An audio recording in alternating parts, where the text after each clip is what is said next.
Em nome do Pai que me criou, em nome do Filho que me resgatou, em nome do Espírito Santo que me santificou. Divina vontade, reina na minha vontade, ó minha mamãe, eu te amo e tu me amas, dá-me golo da vontade divina. A minha alma me abençoa, Mãe, para que todas as minhas ações sejam feitas diante de vossos olhos maternais.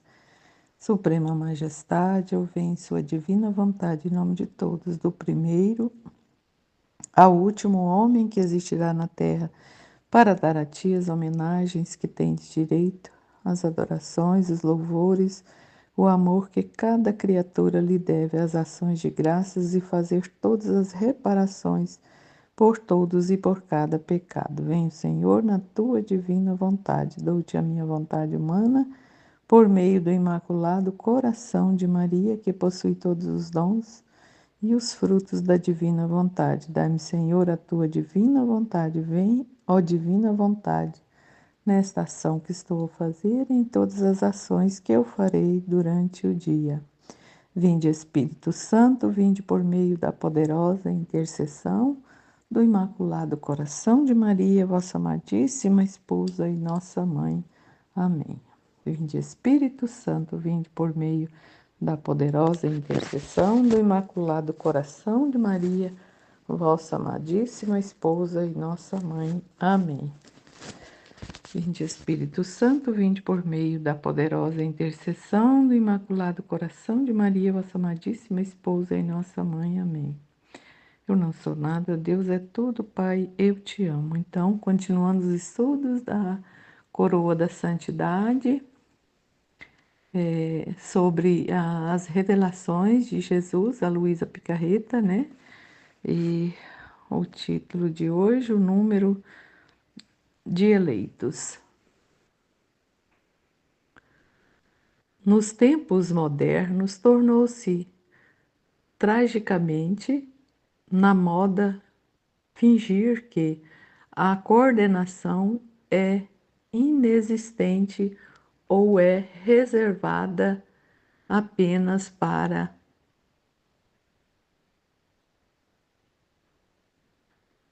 a figura ocasional de Hitler. Mas este modernismo não existia nos dias de Luísa, e, pelo contrário, a mentalidade predominante era muito mesquinha com a questão, pois uma tendência continuava a existir, o que até minimizava a mensagem da divina misericórdia. Daí a necessidade, bem discernida pelo Papa João Paulo II, de exaltar Santa Faustina e seus escritos em um grau tão grande, como será discutido mais adiante neste livro. Portanto, quando vemos palavras de misericórdia esmagadora nos assegurando da bondade de Deus e seu desejo de salvar o maior número possível de almas por quase todos os meios necessários, podemos ficar seguros de que isso não é uma invenção da arte humana, se sua intenção fosse bem recebida nos vários círculos católicos de sua época. Portanto, podemos ter trechos como os seguintes com grande confiança de que, de fato, eles vêm de Jesus.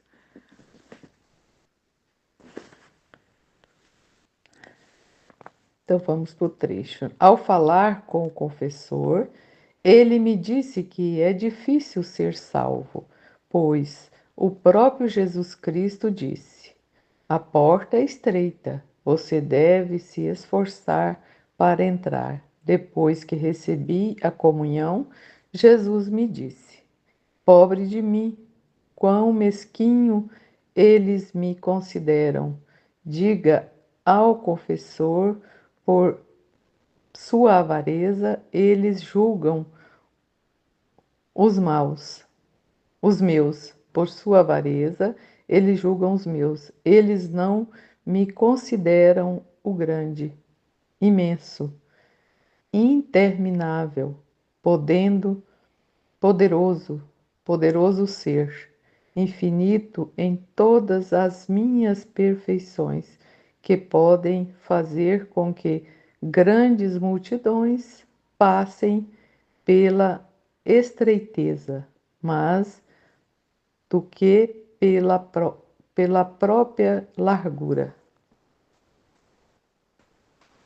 E enquanto ela dizia isso, eu parecia ver um caminho muito estreito que dava para uma pequena porta, estreita, mas cheia de pessoas que estavam competindo entre si para ver quem podia avançar mais e entrar. Jesus acrescentou: Veja, minha filha, o que uma grande multidão está avançando, e eles competem para ver quem chega primeiro. Em uma competição, há muito a ganhar, enquanto que, se o caminho fosse amplo, ninguém se apressaria em saber que havia espaço para eles caminharem quisessem, quando quisessem. Mas enquanto eles estão demorando, a morte pode chegar e não se encontrando andando no caminho estreito, eles se encontrariam no limiar da larga porta do inferno. Os ó,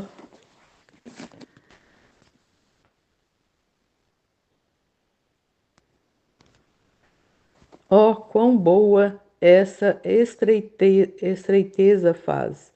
Isso acontece também entre vocês. Se há um banquete ou um culto, e sabe-se que o local é pequeno, muitos se apressam, e haverá mais espectadores desfrutando desse banquete ao culto. Mas se for, mas se for conhecido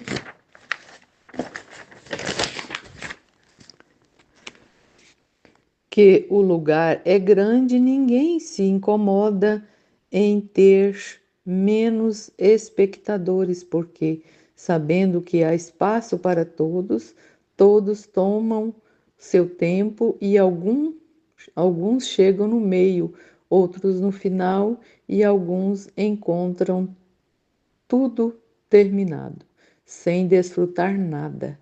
Isso é o que teria acontecido se o caminho para a salvação fosse amplo. Poucos se acomodariam em se apressar e a festa do céu seria para poucos.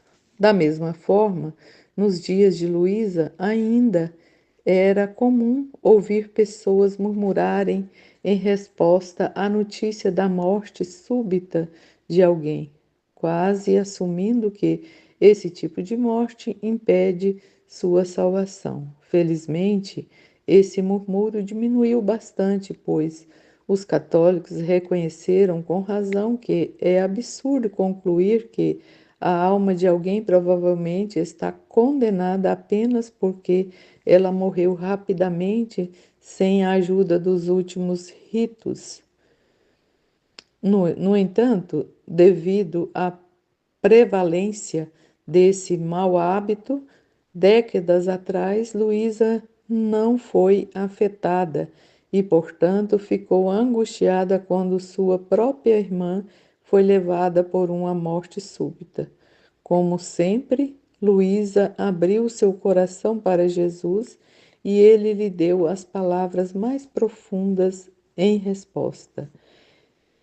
Eu me sentia todo aflito por causa da morte repentina de uma de minhas irmãs. O medo de que meu amável Jesus não a tivesse com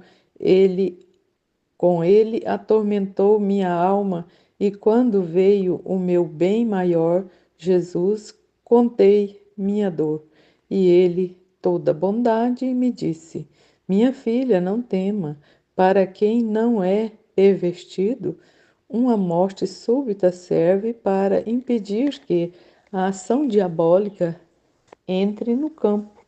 Suas tentações e os medos que ele causa aos marimbundos com tanta arte, porque sente que eles são arrancados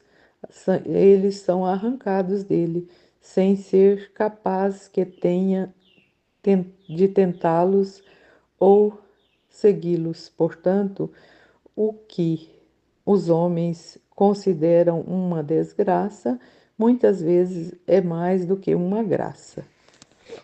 Anteriormente, na mesma citação, Jesus ressalta que não vale a pena preocupar-se com a ausência de últimos ritos em uma morte súbita, porque não é como se a pessoa não é como se a pessoa rejeitado o recurso a este sacramento, mas essa rejeição, de fato, seria motivo de preocupação. E enquanto alguns diriam que o medo de se perder é uma coisa boa e saudável, pois nos ajuda a evitar a condenação no final do dia,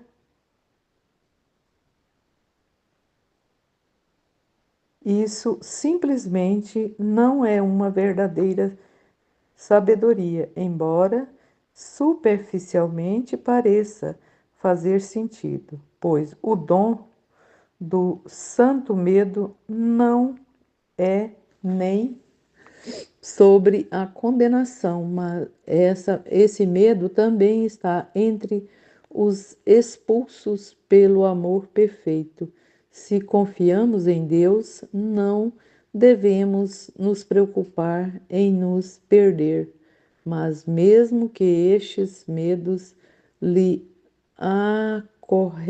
acorressem de vez em quando, saiba que até Luísa se encaixava nessa maneira de pensar.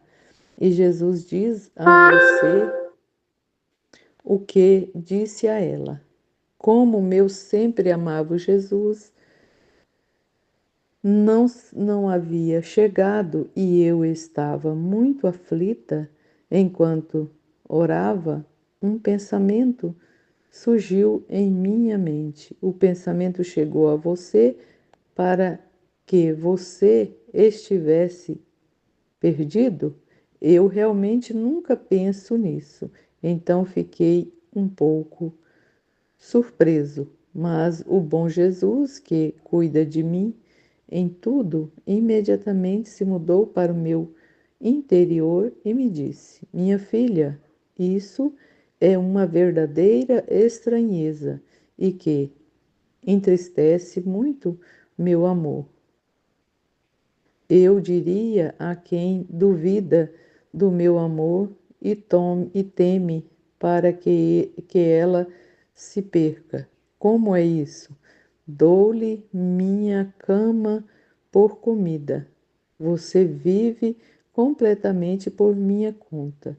Se você estiver doente, eu a curarei com os sacramentos. Se você está manchado, eu lavo você com o meu sangue. Posso dizer que estou quase à sua disposição. E você duvida? Você quer me entristecer? Diga-me, então, você ama outra pessoa? Você reconhece algum outro ser como outro pai, já que diz que não é minha filha? E, se não é, por que você quer se afligir e me entristecer? Não são as amarguras que as almas má, não são as amarguras que os outros me dão o suficiente. Você também quer colocar dores no meu coração? Antes de deixar essa consideração, um ponto importante deve ser feito. As palavras de Jesus e Luísa não caem no erro de supor que a maioria das almas será salva por causa do que se ouve frequentemente nos círculos teológicos modernistas de esquerda hoje. O argumento de culpabilidade subjetiva atenuada, que sustenta que não há nada com o que se preocupar, embora grande maioria do mundo esteja objetivamente trilhando o caminho da perdição, porque, como se costuma dizer, quase ninguém é culpado por isso. Essa análise, é claro, é um absurdo diabólico. É muito raro que se evite a culpabilidade por graves violações da lei natural. Não é preciso ser católico catequizado para saber que as transgressões desta lei, que estão escritas em nossos corações, estão erradas, pois ele tem uma consciência que lhe diz isso mesmo que não esteja totalmente formada. Pelo contrário, Jesus diz a Luísa que, se a maioria é salva, é apenas devido à sua captura diária no momento da morte, onde ele faz milagres extraordinários de misericórdia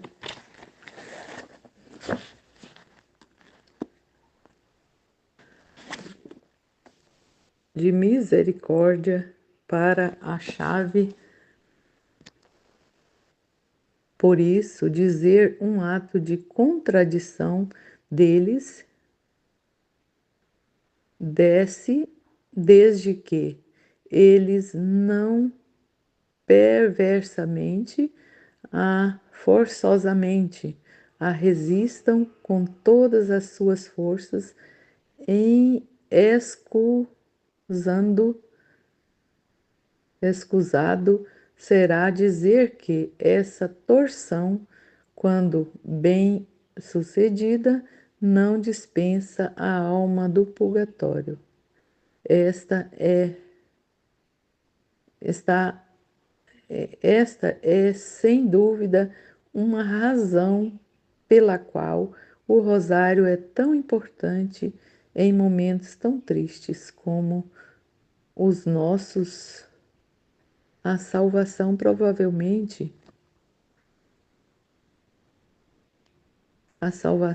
provavelmente é alcançada principalmente na hora da morte, e em cada Ave Maria intercedemos precisamente por essa intenção. Mas informações sobre essa captura diária podem ser encontradas na seção Sem Medo da Morte, na parte 2 deste livro. Ora, essa captura diária não nos dispensa de um pingo de zelo que deveríamos ter, a fim de, como adverte a Sagrada Escritura, salvar almas, arrancando-as do fogo. Judas, isto é, no Judas 1, 23, isto é, o fogo do pecado, pois a realidade da captura diária não muda o estado lastimável das almas no pecado mortal antes daquele momento. Os modernistas, antes daquele momento, os modernistas, por outro lado, que fingem que é culpabilidade subjetiva atenuada que leva virtualmente todos a irem para o céu, podem claramente ser vistos como tendo segundas intenções. Estes motivos sombrios geralmente consistem no desejo de dar comunhão àqueles que não estão dispostos de cooperar formalmente com homens maus, de fazer desnecessários compromissos com o mundo, de raciocinar sua própria falta de vontade de realizar a obra espiritual de misericórdia, de advertir o pecador, etc. Por outro lado, nenhum indício destes motivos é encontrado nas revelações de Luísa.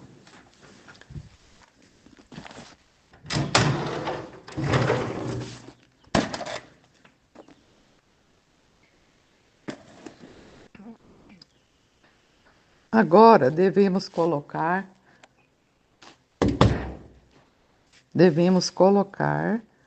um fim nesta sessão, pois poderia facilmente continuar, mas logo nos veremos simplesmente tendo a íntegra das revelações de Luísa de Nosso Senhor nessas páginas. Portanto, concluo esta sessão com um simples apelo. Se você não ouvir a voz do pastor nestes escritos, então, humildemente, recomendo que você se esforce para desenvolver ainda mais seu senso de audição com uma leitura mais orante das Sagradas Escrituras. Sabedoria em suas cartas. Ao contrário da sessão anterior, em que vimos uma teologia e uma espiritualidade muito profundas para serem de origem humana, mesmo que concedesse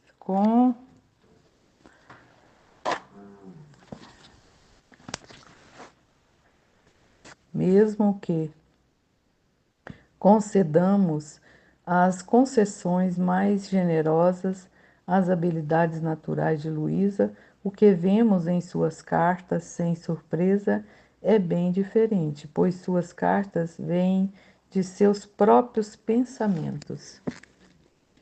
Embora seja óbvio neles que ela retira dos santos ensinamentos de Jesus que lhe deu, enquanto a maioria do conteúdo em seus volumes vem diretamente do próprio Jesus. E o que essas cartas revelam sobre a autora é a posse de um tipo de sabedoria que só é mantida pelas almas santas. Não é a sabedoria de um teólogo que explica tudo em termos de doutrinas e dogmas, nem a sabedoria de um estudioso que pode citar muitos detalhes das Escrituras e da vida dos santos para demonstrar todos os seus pontos. Tampouco é a sabedoria de um filósofo que fornece argumentos lógicos preciosos para cada afirmação. Na verdade, é de fato a sabedoria de quem é católico sem piedade por décadas e décadas. A sabedoria de quem viveu e respirou o catolicismo a vida inteira e não escondeu nada do domínio da Santa Mãe Igreja, na medida em que o senus fidei, o sentido da fé, tomou-se o próprio modo de seus próprios pensamentos e ela sempre sabe exatamente como aconselhar proveitosamente as almas, não importa em que situação elas se encontrem. Além de todas as outras indicações claras da validade dessas revelações, as chances de alguém que manifesta esse tipo de sabedoria ser um fraude de qualquer tipo são mínimas. Lembre-se da sessão anterior em que discutimos as normas oficiais e sancionadas pela Igreja para discernir revelações particulares que estas normas nos pedem que procuremos um regime normal de uma vida de fé após as aparições.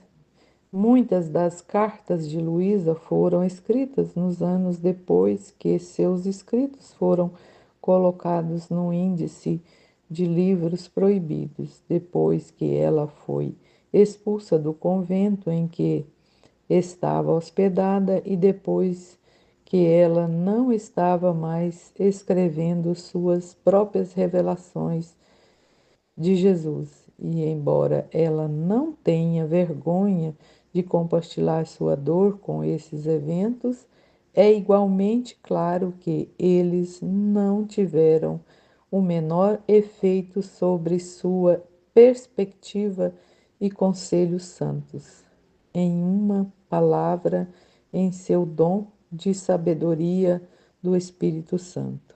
Vamos então observar um pouco dessa profunda sabedoria que Luísa compartilhou.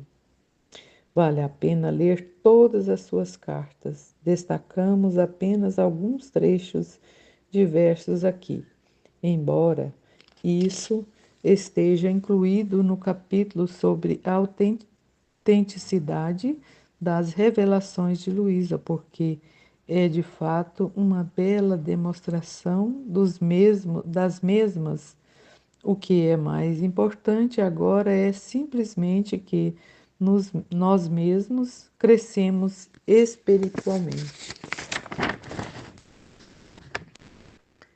Facilidade de viver na vontade divina. Embora Luísa soubesse que essa santidade de viver na vontade divina era e é a maior santidade de todas, a maior santidade possível, ela nunca hesitou em insistir que era para todas as pessoas, não apenas para religiosos, sacerdotes ou consagrados. Em carta a 19, a senhora Antonieta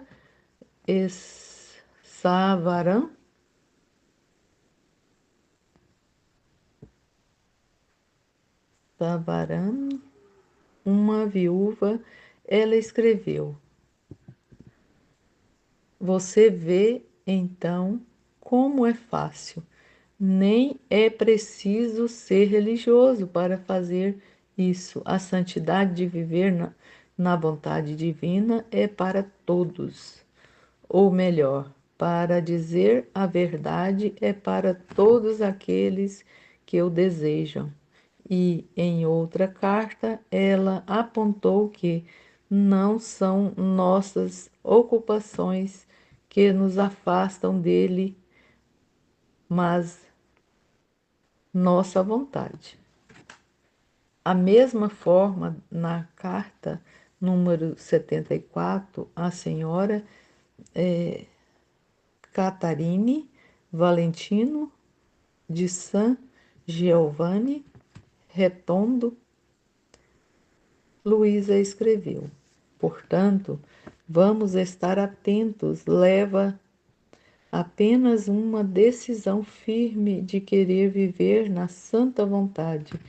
É Jesus quem quer, ela nos cobrirá com seu amor, nos concederá dentro da sua luz e alcançará a extensão de compensar-nos em tudo o que somos incapazes de fazer. Na carta número 81, a Madre Cecília, ela escreveu: com as coisas mais pequenas, com ninharias, podemos formar as pedrinhas para dar ao Fiat Divino o material para construir nossa santidade. E para isso basta uma atenção, um pensamento, uma palavra não dita, um suspiro de desejo pela santa vontade.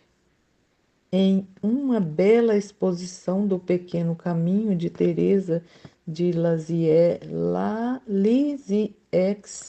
Luísa escreveu na carta 120: mas ainda, já que o Senhor não ensina coisas difíceis, o que Ele quer é precisamente as pequenas coisas, porque são mais fáceis de fazer, e não podemos encontrar uma desculpa e dizer: eu não poderia fazê-lo. As pequenas coisas estão sempre a nosso redor, em nossas mãos, enquanto as grandes vêm raramente. Portanto, não podemos dizer que a santidade não é para nós. Até nossa própria natureza é formada com muitos pequenos atos.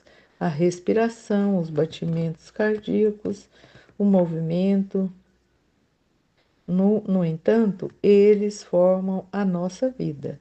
E se não tivéssemos sequer um suspiro, nossa vida, poderíamos dizer, termina.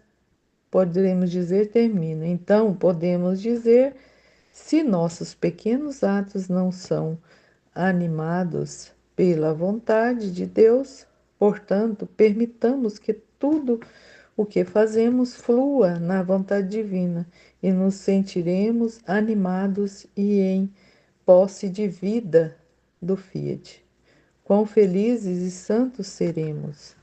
Mesmo que Luísa tenha passado por tremendas dores e sacrifícios para tornar conhecida a vontade divina e viver nela, ela nunca exigiu ou esperava isso dos outros, mas desejou que as pessoas soubessem o quão fácil era se apenas desejássemos. Não pense que é difícil obter esse grande bem. Ao contrário, é muito fácil, contando que você queira com uma firme decisão de viver da vontade divina, conver- convertendo tudo o que você faz em vontade divina. Não desanime por causa das dificuldades e das circunstâncias da vida. São pessoas que são passos que nos fazem subir mais alto na vontade divina, especialmente em circunstâncias dolorosas. O querido Jesus nos leva pela mão para nos elevar mais alto e alcançar belas conquistas, não humanas, mas divinas e de valor infinito. Quanto à fraqueza, misérias e enfins, contando que nossa vontade não esteja lá. Não se preocupe, pois essa é a nossa ruína. Eles podem servir de apoio sobre os quais a volição divina forma seu trono, a fim de nos dominar e reinar.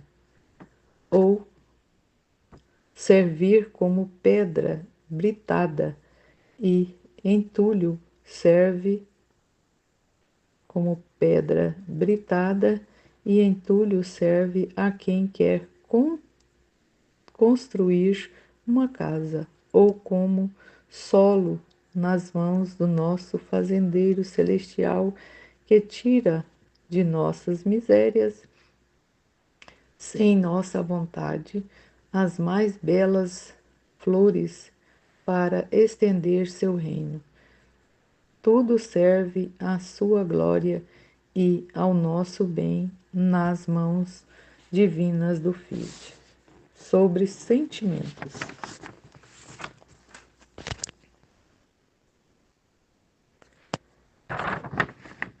Luísa sabia muito bem como as pessoas propensas devem se concentrar demais nos sentimentos, supondo que dentro deles seja encontrada santidade. Mas os sentimentos não estão sob nosso controle, portanto, nossa santidade ou falta deles não consiste neles. Na carta número 43 a um destinatário sem nome, ela escreveu: ó, dom que facilidade, ó, com que facilidade prestamos atenção ao que sentimos. Senhor, sentir não é nosso, não está em nosso poder, porque ele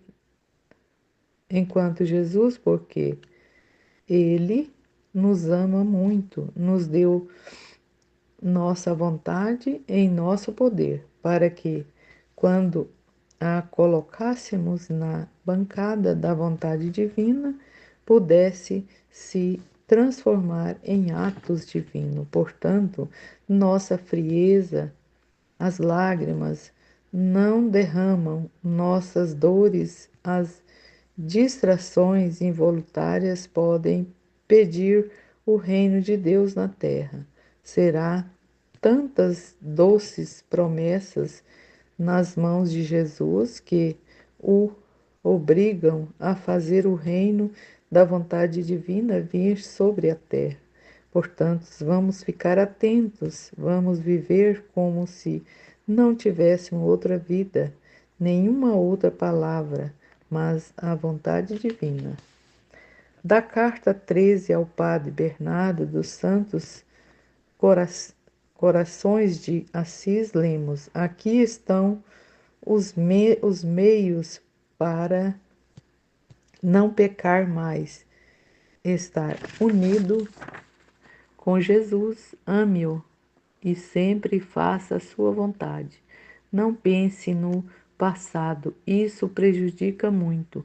Antes, ainda hoje, comece sua vida com Jesus e você descobrirá por si mesmo como tudo muda para você. Você se sentirá como outro homem nascido de novo em tudo o que é santo.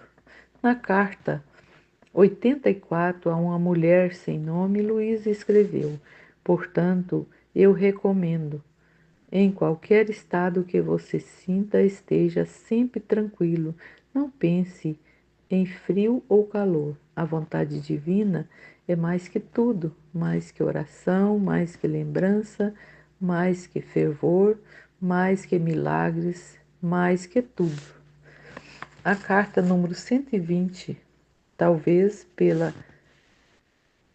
para Frederico Obest, ela aconselhou: sentir prazeres, imperfeições, fraquezas não é mal. Querê-los é feio, porque o Senhor não se importa com o que sentimos, mas com o que queremos. Sobre o sofrimento, Luísa teve um presente especial por encorajar os outros em seus sofrimentos. Da carta 18 à senhora Castanza Bendetta Pettinelli, de Siena. Portanto, coragem, coragem, todas as outras coisas são deixadas, enquanto os sofrimentos são trazidos para o céu e formam nosso mais belo trono e a glória sem fim. Agora, repito meu refrão: continue promovendo a vontade divina. Espero muito de você assim como Jesus e a Mãe Celestial. Na carta 15, a senhora Coparo lá, escola, juntamente com Jesus, as dores mudam de aparência, as misérias desaparecem e de dores, misérias e fraquezas surgem as mais belas conquistas, riquezas celestiais e a força de Deus, e os próprios anjos e santos invejam nossa sorte. A carta número 30, um superior religioso sem nome, Luísa escreveu: mortificações, adversidades, cruzes vêm até nós veladas e não nos permitem ver o bem que elas contêm, mas a paz remove o véu e nos permite reconhecer o dedo de Deus em nossos sofrimentos. Luísa não sabia nada sobre o vício do respeito pelas pessoas e ficou mais que feliz em corresponder-se a qualquer pessoa com quem pudesse encontrar tempo para escrever, se um bispo ou um homem confinado à prisão. Para alguém que se encontrou na última circunstância, um senhor Vicenço Messina, ela escreveu a carta número 35. Nunca negligencie o rosário da Mãe Celestial e, se puder, seja um missionário na prisão, dando a conhecer que a Rainha do Céu quer visitar todos os prisioneiros para dar-lhe o presente da vontade divina. Mesmo em meio aos maiores sofrimentos que, para a maioria das pessoas, correspondem à perda de um ente querido, Luísa era firme em hesitar na paz e na confiança. Para um destinatário não identificado, Luísa escreveu uma carta em 14 de agosto de 1934, contendo os seguintes conselhos: da mesma forma, devo lhe dizer que não é bom para você se amargurar tanto com a perda de seu amado filho. Ele certamente está mais feliz agora do que quando estava com você. E se você realmente o amava, em vez de chorar, se alegraria com a felicidade dele. No luto, você não ama seu filho, mas a si mesmo. Além disso, estamos apenas a um passo de nossos queridos que partiram. Quando menos esperamos, nos encontraremos com eles. Portanto, recomendo-lhe a paz, a coragem, a verdadeira resignação, e você verá o que o Senhor fará de você. O conselho de Luísa até parece surpreendente, semelhante ao de Santa Teresa de Calcutá, que era bem reconhecida por lembrar gentilmente as pessoas doentes que ela cuidava de que, em seus sofrimentos, Jesus os estava beijando. Luísa escreveu uma vez: pense em se tornar um santo. Em todo sofrimento, dê um beijo em Jesus, abraça-o com muita força e força-o a deixar que o reino do Fiat venha à terra. Para a senhora Marzani, na carta 85, Luiz escreveu as seguintes palavras: minha boa filha em Jesus Cristo, não desanime, nunca perca a confiança. O que eu recomendo é que você olhe para as suas cruzes, tantas visitas de Jesus, que ele traz a vida da vontade divina, para que ela reine em você e lhe dê o todo, o seu amor como alimento. Se você faz a vontade de Deus, você sentirá uma força em todos os seus sofrimentos. Na paz. Talvez o que é visto com mais frequência em suas cartas seja a exortação à paz.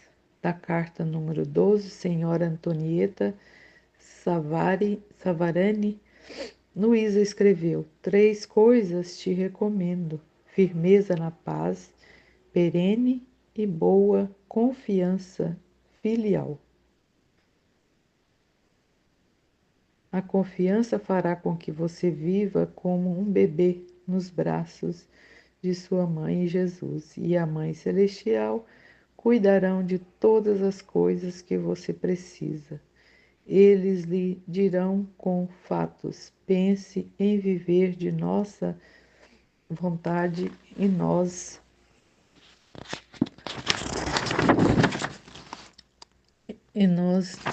pense em viver da nossa vontade e nós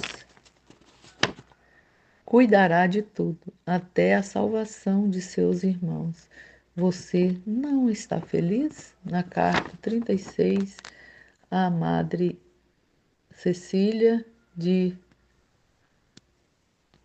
de Oria, ela escreveu: se há paz em Deus, seus filhos são como se amássemos em paz. Portanto, são pacificadores e portadores da paz. Suas palavras, suas maneiras nunca são barulhentas ou agudas, mas embalsamadas com o bálsamo da paz, de modo a adoçar os corações mais amargurados, tanto que aqueles que estão inquietos se sentem humilhados e confusos diante de uma alma pacífica, quando a volição divina quer reinar na alma, primeiro envia sua mensagem de paz.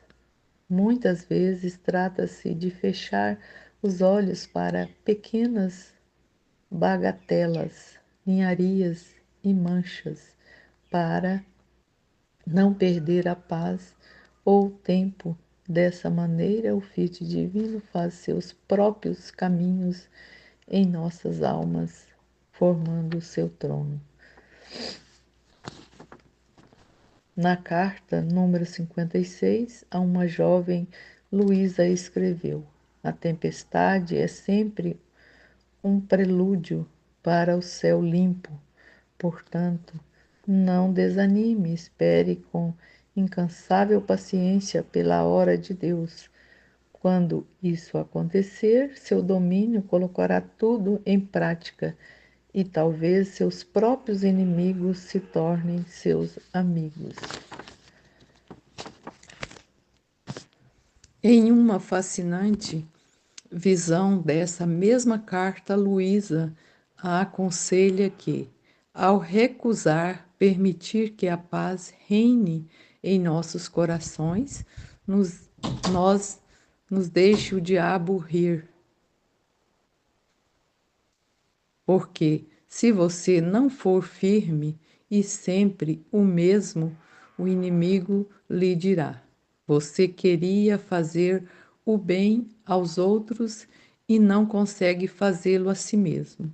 Aqui, Luísa identifica uma praga comum, porém sutil, na vida espiritual: deixar de amar a nós mesmos no sentido apropriado do tempo, por, em uma ironia trágica, supondo que nossa preocupação com os outros deve nos deixar sem paz, enquanto os outros estão em perigo.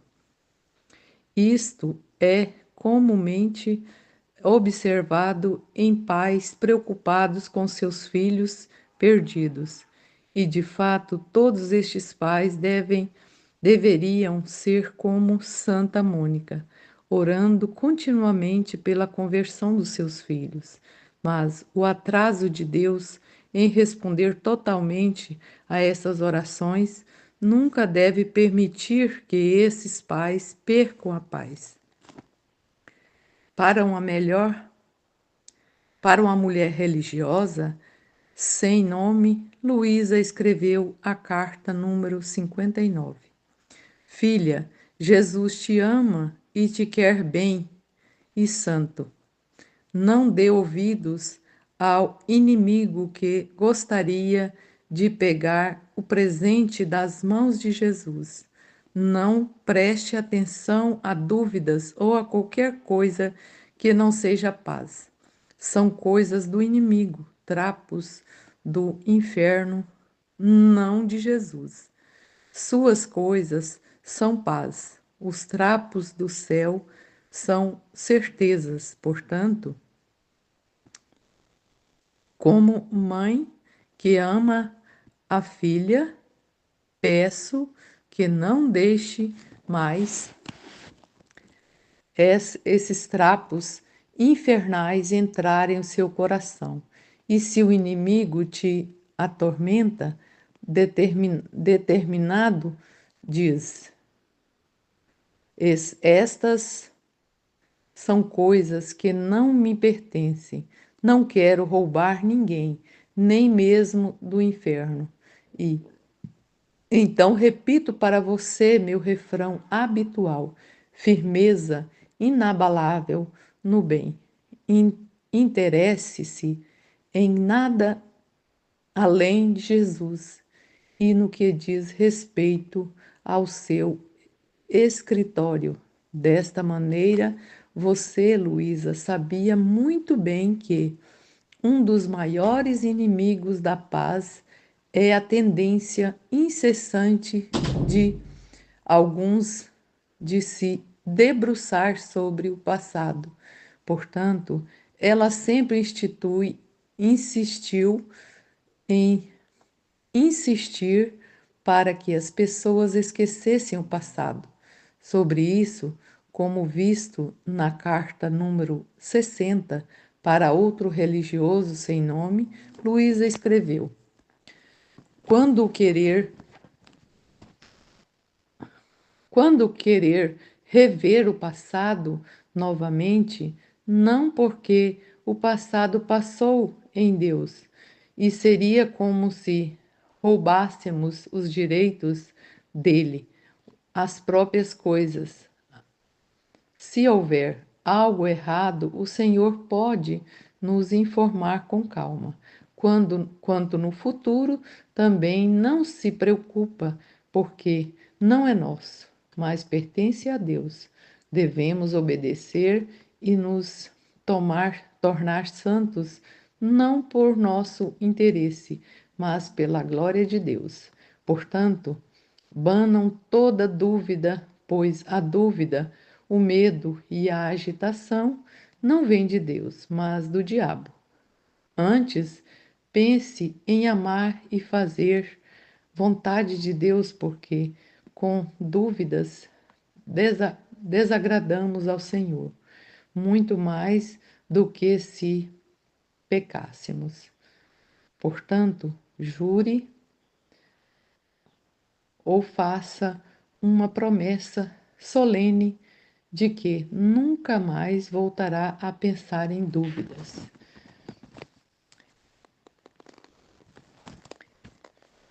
Ela tinha a intenção de lembrar as pessoas e não pensarem nos pecados no passado, nas fraquezas ou nas misérias, mas simplesmente confiar e amar a Jesus.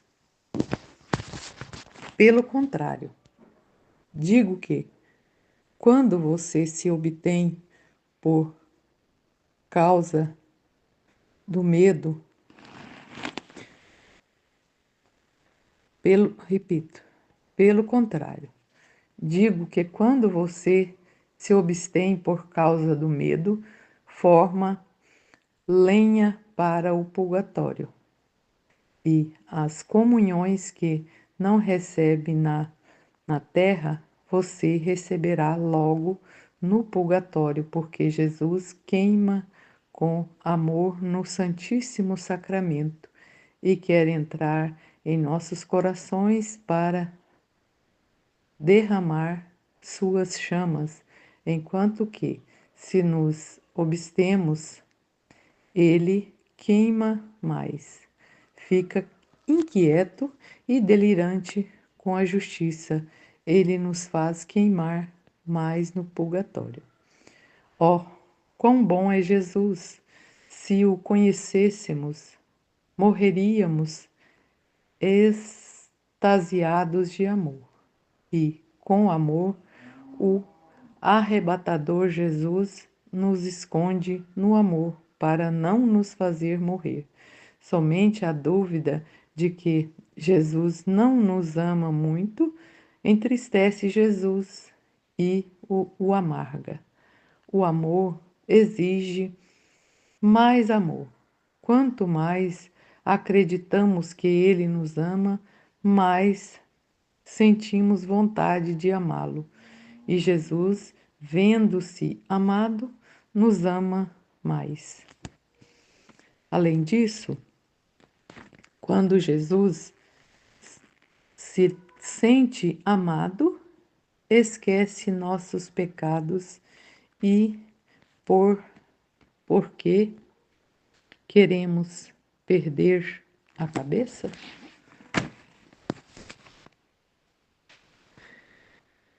Em pouca, perder a cabeça em lembrá-los, né, dos nossos pecados. Em poucas palavras, incrivelmente, consulta, con, conci- consoladoras sobre uma alma com um passado pecaminoso, Luiz escreve na carta 132. E mesmo que o passado Jesus tenha sido ferido por esta criatura, ela olha para essas feridas, sorri e diz: Eu a conquistei. Ela é minha vitória. E ele a mostra ao redor do céu para fazer um banquete, continuando a incentivar a frequente recepção da comunhão. Luísa escreveu a seguinte carta sem a Francesca: Gosto de ouvir que você sempre receba a comunhão. Nunca a deixe por perturbação, angústia ou medo. Nada que não seja paz jamais vem de Deus, mas sempre de nosso inimigo, que ganha muito quanto nos vê perturbados. E perdemos a verdadeira confiança. Nós perdemos nossos braços para nos refugiarmos em Jesus. Portanto, para se tornar santos, nada é necessário além de coragem, confiança e paz, a fim de viver no mesmo mar da vontade de Deus. Luísa entendeu como aconselhar as almas para a aquisição de paz, mesmo quando elas estão no meio de maior tentação de privar dela, a saber, a noite escura da alma.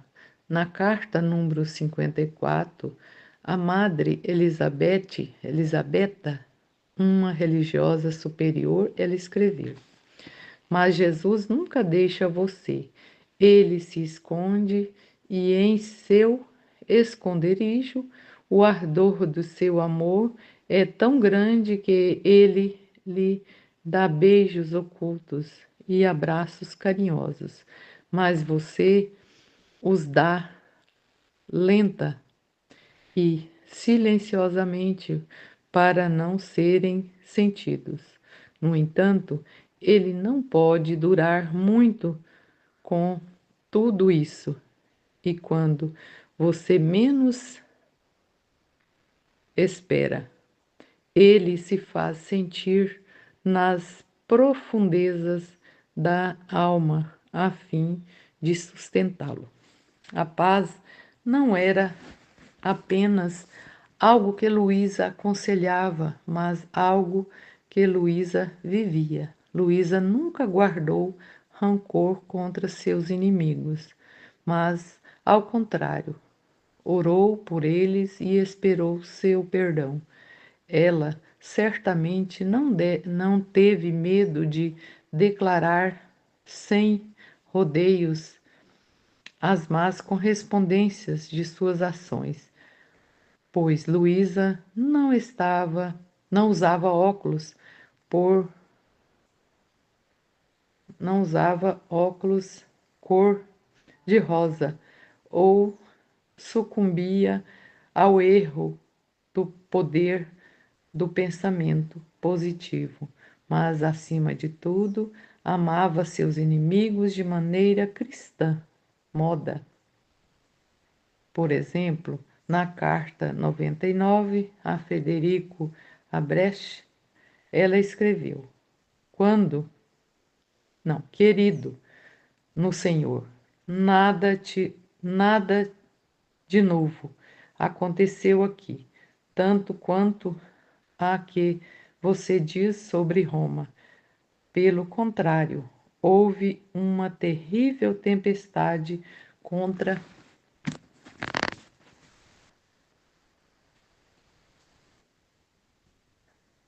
uma terrível tempestade contra os livros e contra mim. No entanto, acho que foi causado por algum padre e religioso de Corato. Que o Senhor abençoe e perdoe tudo. Deve ser uma fúria diabólica, pois, ao ouvir apenas o nome da vontade de Deus, ele é consumido e fica furioso. Então vamos orar. Ao ler isso, devemos lembrar o que Luísa sofreu por causa da condenação de seus escritos. Sofreu especialmente porque sabia que elas eram verdadeiras, embora se soubesse inteiramente e sem hesitar a condenação. E Luísa também sabia que a condenação deles era um grande dano ao objetivo dos escritos, o reino da vontade divina na terra. Mas Luísa também sofreu diretamente em sua própria vida como resultado da condenação. Ela foi expulsa do convento em que a vivia há uma década, um lugar que amava e até tinha missa diária, um privilégio que teve durante décadas graças à intervenção direta de vários papas longe dela por um tempo. Termino essa sessão compartilhando o que Luísa notou muitas vezes no final de suas próprias cartas, pois revela uma genuína humildade, embora Jesus tenha lhe dado presentes espirituais e ela os tenha tomado consciência, ela sempre teve muita consciência de sua pequenez e miséria semelhante a Santa Faustina e Santa Teresa. Assim, em suas cartas, ela implorou sinceramente aos destinatários que orassem por ela, insistindo que precisava sinceramente das orações deles. Profissões cumpridas. Como o próprio Santo Aníbal escreveu a respeito dos escritos de Luísa. No curso dessas publicações que estamos começando, há capítulos que Prevêem flagelos divinos de terremotos, guerras, fogo, explosões de nuvens, devastações de terras, epidemias, fomes e afins. Tudo foi previsto vários anos e tudo aconteceu e ainda resta muito a acontecer. Infelizmente, muitas vezes é esquecido que os escritos de Luís estão cheios de profecias dadas pelo próprio Jesus, que aconteceram, embora, é claro, a maioria ainda não tenha acontecido. Veja a parte 3 deste livro sobre a Era da Paz. Mesmo sozinho, é esse aspecto profético de suas mensagens consegue demonstrando que os escritos de Luísa não são de origem humana. Vejamos apenas alguns destes buceias proféticos e seu contexto histórico. Segunda Guerra Mundial, talvez a mais profunda das profecias nos escritos de Luísa seja a insistência repetida de Jesus em relação a Luísa no meio da Primeira Guerra Mundial, imediatamente após ela, de que uma guerra ainda pior viria em breve. Parece que a primeira indicação disso nos escritos de Luísa é encontrada em 1904, na seguinte entrada: o abençoado Jesus me disse: você acha que o triunfo da igreja está longe? E eu: sim, de fato. Quem pode ordenar tantas coisas que são confusas? E ele: pelo contrário, digo que está próximo e preciso um confronto mais forte e, portanto, permitirei tudo junto entre religiosos e seculares para diminuir o tempo. E no meio desses conflitos, todo grande caos, haverá um conflito bom e ordenado, mas em tal estado de mortificação que os homens se verão perdidos. No entanto, darei a eles tanta graça e luz que eles possam reconhecer o que é mal e abraçar a verdade, fazendo você sofrer também com este propósito. Se com tudo isso eles não me ouvirem, eu o levarei ao céu e as coisas acontecerão ainda mais gravemente e se arrastarão um pouco mais antes do anseio de triunfo. Ao profetizar um conflito tão severo que os homens se verão perdidos, parece que Jesus está se referindo à Primeira Guerra Mundial, que é claro que sabemos que ocorreu na década seguinte, mas Jesus também prometeu: eu lhes darei tanta graça e luz, o que implica que essa bênção seria durante ou depois deste conflito. Creio que foi precisamente o que ele fez em Fátima, enviando Nossa Senhora para dar um milagre sem precedentes. Claro, sabemos como isso também aconteceu, as pessoas ainda não ouviam, e assim como Nossa Senhora disse que realmente aconteceria, outra guerra veio. Infelizmente, é óbvio que mesmo após a Segunda Guerra Mundial, as pessoas ainda não ouviram as mensagens do céu. Logo após seu fim, em 1947, Jesus realmente levou Luísa para o céu e o estado do mundo só continuou a piorar. Mas voltamos às próprias profecias, pois Jesus diz muito mais a Luísa do que apenas as generalidades acima mencionadas, pois suas declarações se tornaram mais específicas após a Primeira Guerra Mundial. Em 1923, Jesus disse à sua filhinha: Ó, isto é a segunda turbulência geral que as nações estão preparando. Fiz tudo para dissuadi-los, mas tudo foi em vão. Quanto mais eles se uniam, mais discórdias, ódios e injustiça eles fomentavam, a ponto de forçar os oprimidos a pegar em armas para se defender.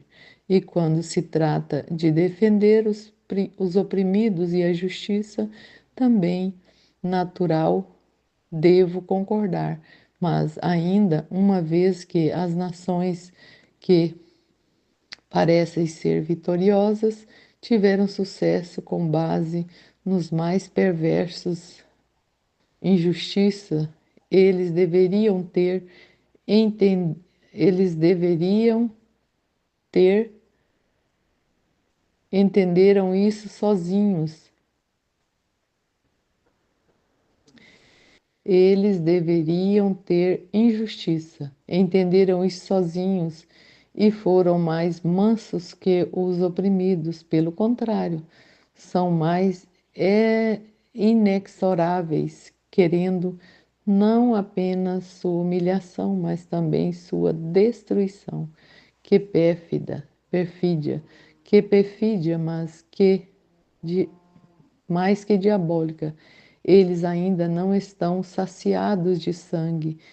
Quantos povos pobres perecerão? Sofro, mas a terra quer ser purgada, mais cidades serão destruídas.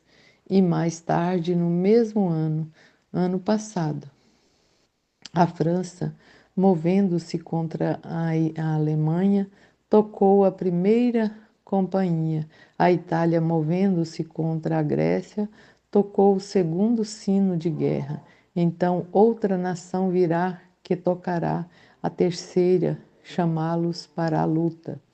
3 anos depois, iniciando uma série de mensagens separadas por vários meses, Jesus aborda a guerra iminente. Novembro de 1926. Eles se cegaram tanto que estão preparando ferozes guerras e revoluções. Desta vez não será apenas a Europa, mas outras raças se unirão. O círculo será mais extenso. Outras partes do mundo participarão. Quanto mal o humano deseja, cega o homem, empobrece e o faz dele o era um opressor e, e a justiça exigia que os oprimidos fossem defensores. Assim, a vontade divina concorda com aqueles que se levantam para essa defesa. A guerra em si é honrada. Não, a guerra em si é horrenda, mas às vezes nem todas as partes envolvidas em uma determinada guerra são culpadas por isso. 2 de setembro de 1923. Assassino, continuando aqui, assassino de si mesmo, mas usarei isto para meus mais altos propósitos, e a reunião de tantas raças servirá para facilitar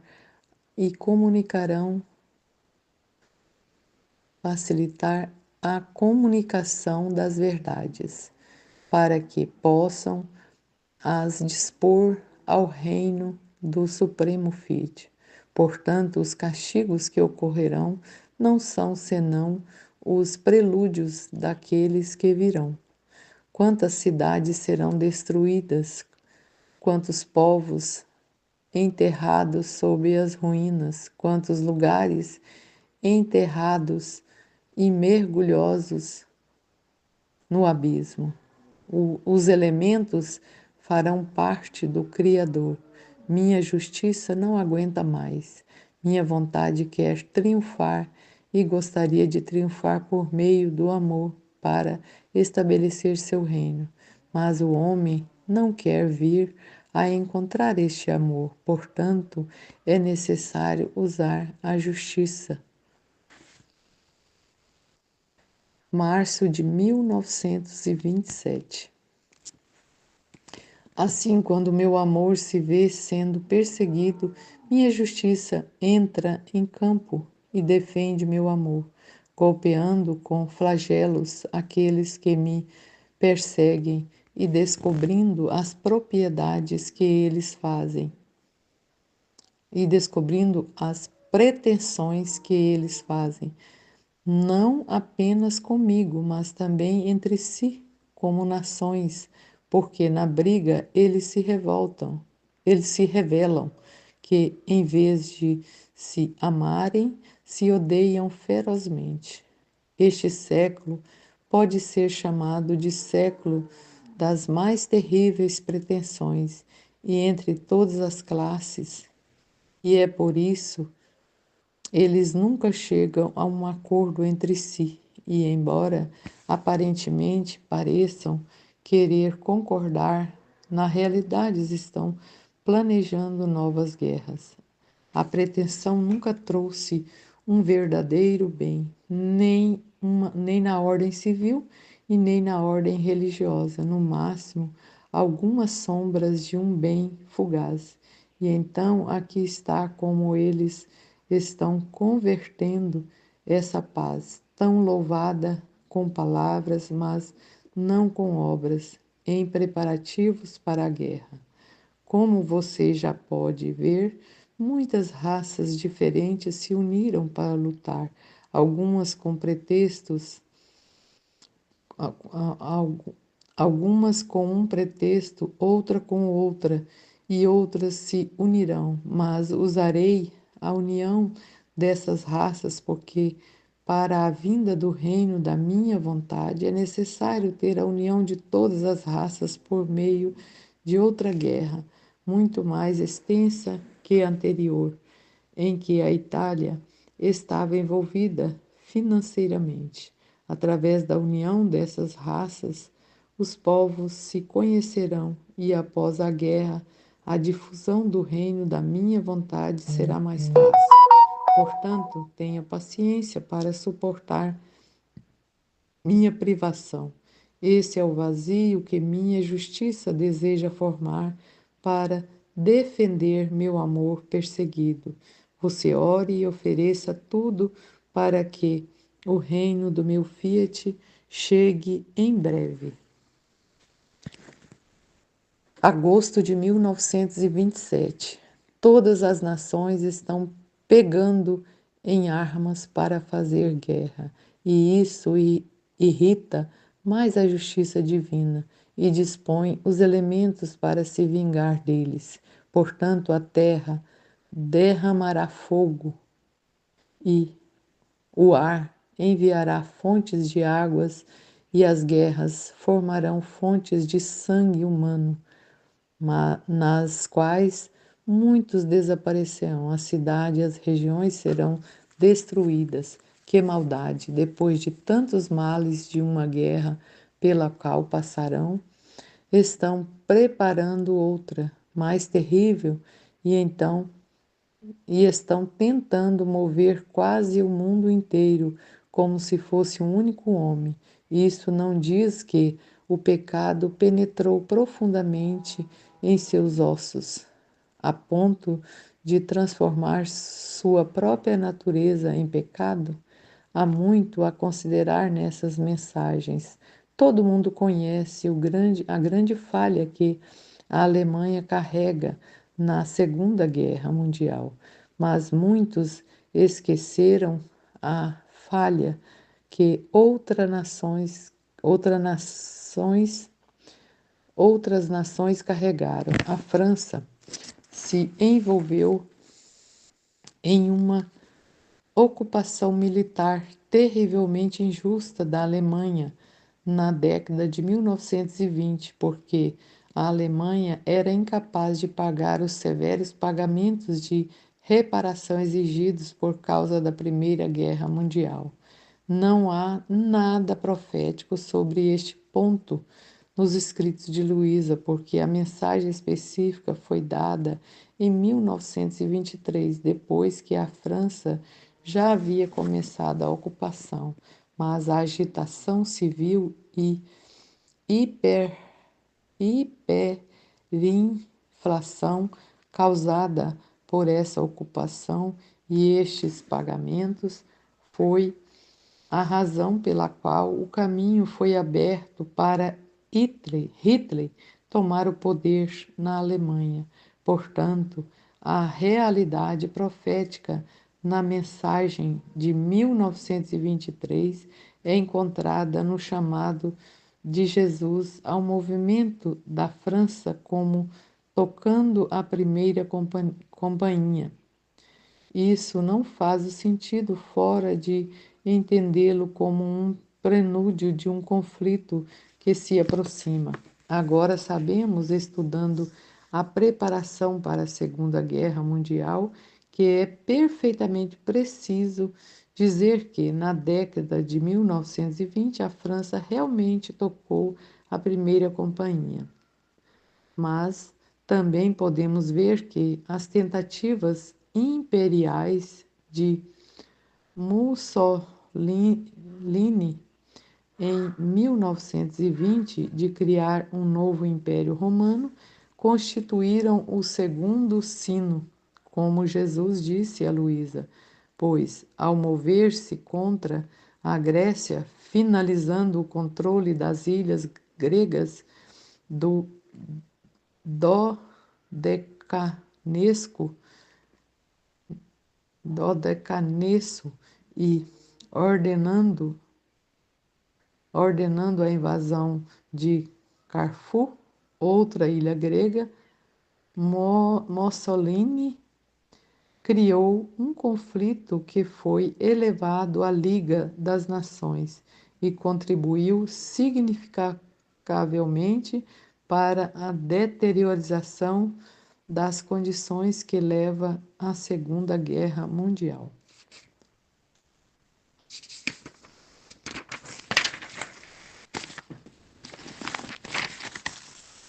Mas e estes misteriosos terceiro sino?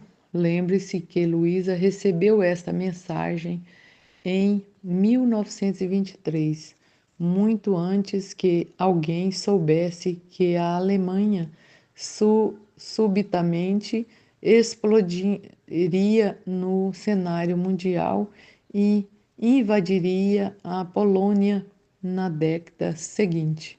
Foi o suficiente para o início da Segunda Guerra Mundial, mas um sino e apenas mais uma nação foi necessária para tocar. Claramente, a Alemanha cumpriu esse papel. Muitas outras nações tinham um papel a desempenhar, mas ninguém nega que a Segunda Guerra Mundial tinha começado pela Grã-Bretanha, declarando guerra à Alemanha em 1939, em resposta à invasão da Polônia pela Alemanha. Na análise profética, isto é chamado de alvo. É particularmente digno de nota que Jesus deu a Luísa este terceiro sino em setembro de 1923. Apenas 2 meses depois, Hitler fez seu primeiro movimento importante, embora falhado, tentando tomar o poder militar em Munique.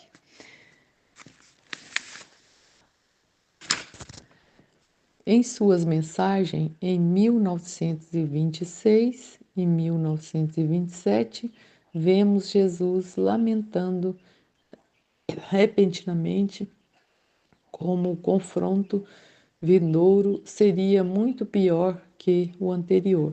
Isso também era, sem dúvida, dificilmente ouvido aos ouvidos daqueles que haviam acabado de suportar a Grande Guerra Mundial.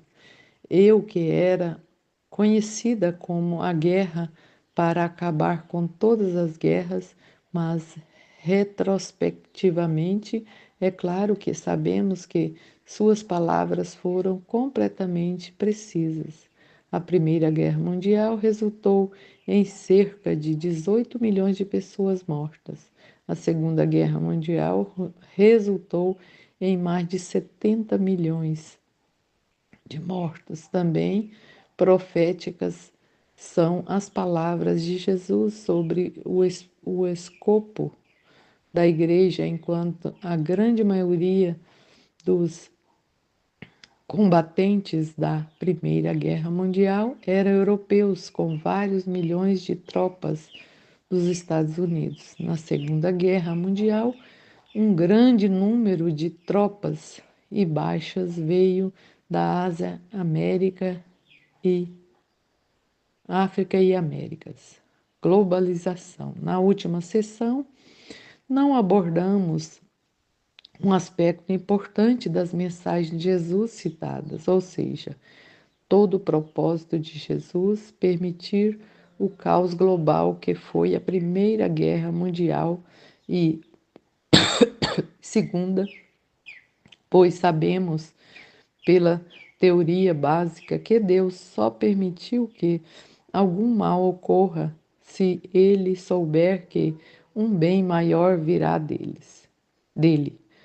É certo que temos que esperar até o céu para ver o bem maior na maioria dos casos, mas às vezes temos vislumbres dele aqui e agora. E este é certamente o caso das guerras mundiais. E é claro, o, e é claro que seu plano com estes corresponde ao seu plano em permitir a ascensão do Império Romano, pois assim como ele orquestrou a ascensão deste império em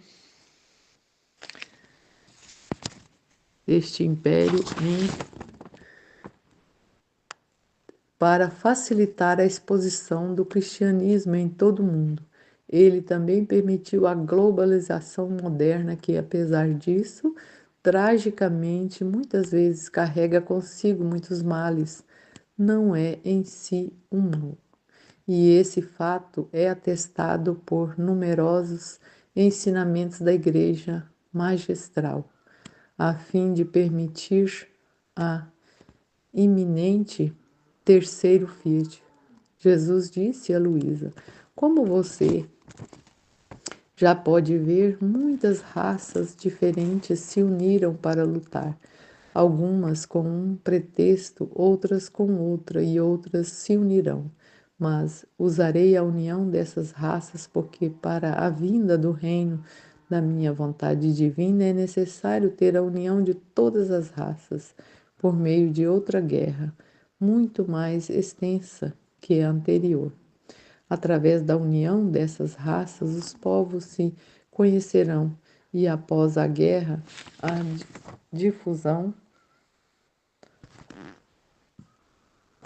difusão do reino de minha vontade será mais fácil. O Império Romano alcançou o auge de sua extensão geográfica e poder político, precisamente no momento em que a pregação dos apóstolos estava pronta para explodir em todo o mundo conhecido. E isso era, de fato, capaz de fazer graças à infraestrutura que foi implantada pelo Império.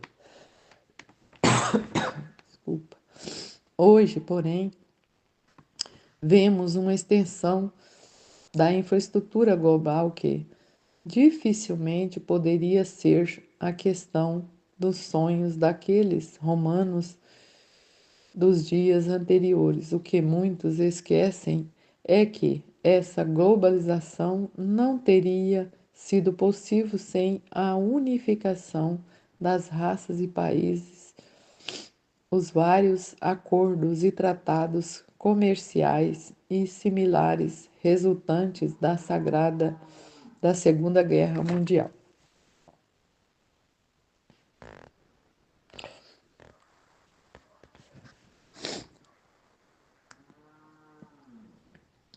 Sua resolução e suas consequências da cooperação.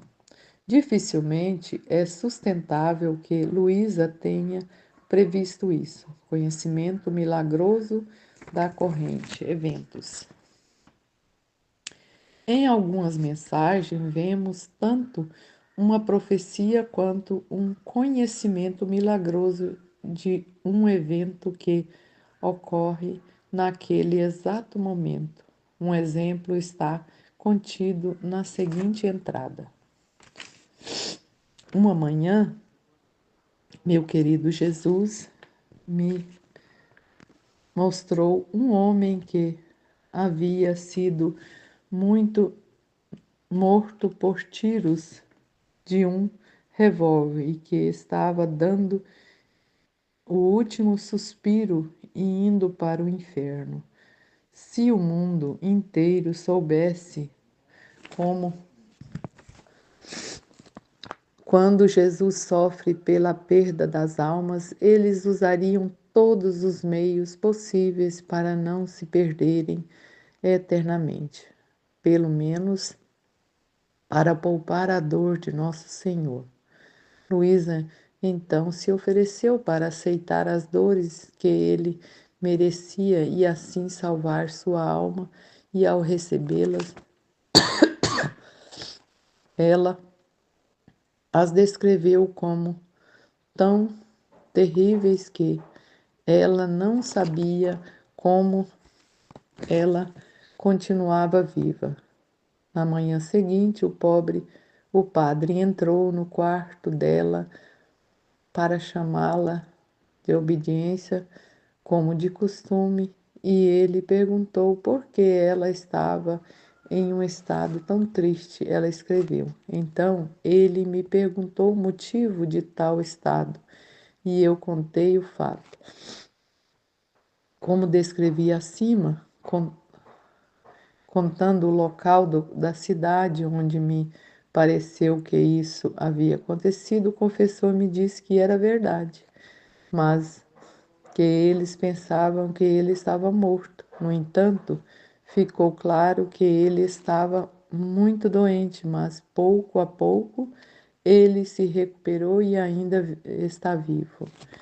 Embora não se possa duvidar do valor profético da sessão anterior, já que ninguém pode negar que Luísa escreveu muitos dessas palavras anos antes dos eventos mencionados. Transpirou particularmente um crítico veemente pode acusar Luísa de simplesmente inventar isso em seus escritos. Tal crítico, no entanto, estaria esquecendo que todos os escritos de Luísa foram cuidadosamente examinados por muitos na igreja daquele tempo que gostaria de ter a oportunidade de denunciá-la e teriam imediatamente se forçado sobre essa série de eventos se ela estivesse aberta a essas críticas, pois poderia facilmente consultar o confessor mencionado na citação acima. Claramente, essa tentativa teria sido infrutífera e, em vez disso, devemos aceitar a palavra. Marcha de Mussolini em Roma.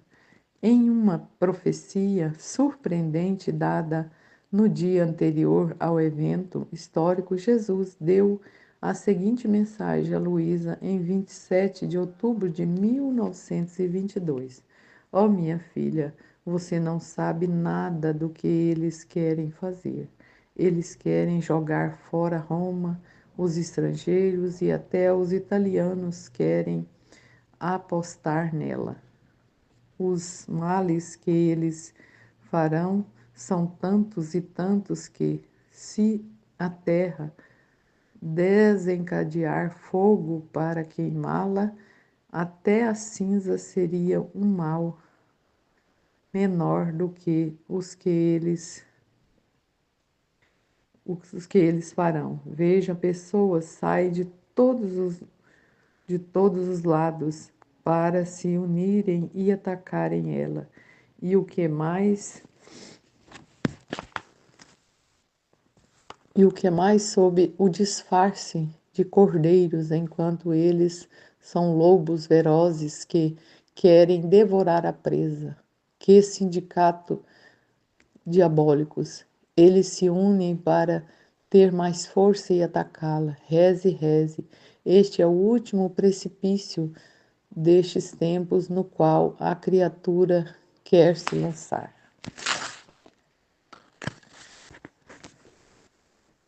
O que Jesus descreve aqui para Luísa é exatamente o que aconteceu no dia seguinte, quando tropas fascistas sob Benito Mussolini entraram em Roma. Ao defendê-la, o rei Victor Emanuel III simplesmente lhe entregou o poder sem conflito, assim como Jesus disse apostando fora de Roma. Jesus, é claro, sabia que nessa insurreição agradava planos demoníacos para a Segunda Guerra Mundial. Daí suas severas lamentações nesta passagem. Isso foi particularmente lamentável, é claro, porque colocou o próprio Vaticano dentro de uma entidade política governada pelos fascistas. O rei não se importou, não vendo o fascismo como uma ameaça ao establishment, o que o deixou disposto a entrar nessa jogada profana. A essência deste relato, sendo verdadeira, é atestada pela Enciclopédia Britânica, que afirma: a marcha em Roma foi a insurreição de que levou Bento Mussolini ao poder na Itália. O descontentamento social deu aos líderes do partido fascista a oportunidade de assumir o controle do governo italiano, assistidos pelos esquadrões armados conhecidos como Blackirts.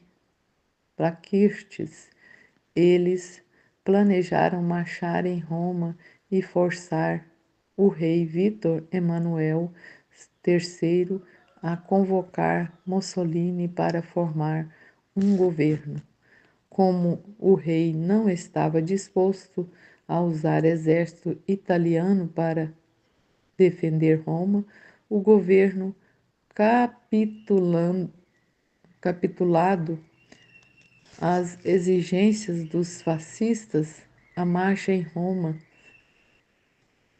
capitulado às exigências dos fascistas, a marcha em Roma se transformou em um desfile para mostrar o apoio do Partido Fascista a Mussolini como o novo primeiro-ministro. Agora, um crítico diria que isso é apenas a imaginação de Luísa, trabalhando no fato de que Mussolini havia ameaçado tomar Roma em 24 de outubro. No entanto, é em primeiro lugar altamente improvável que Luísa soubesse deste anúncio, pois ela nunca conheceu nenhuma notícia do mundo, exceto o que ocasionalmente foi contado a ela pelos visitantes que eram tudo menos zelosos em mantê-la atualizada sobre as questões políticas atuais. Mais importante, porém, é o fato de que a mensagem que ela recebeu no dia 27 de outubro contém muito mais do que uma mera preocupação com a tomada de Roma.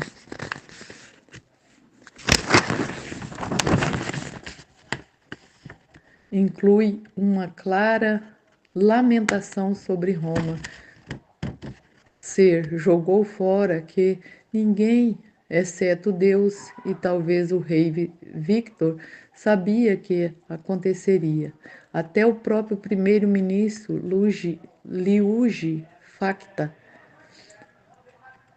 presumiu que essa aposta não ocorreria, comprovada por sua declaração de um estado de sítio, permitir que Roma fosse defendida contra a marcha, que o rei mais tarde se recusou a assinar. De fato, não há explicação razoável dessa passagem, além da admissão de uma natureza profética.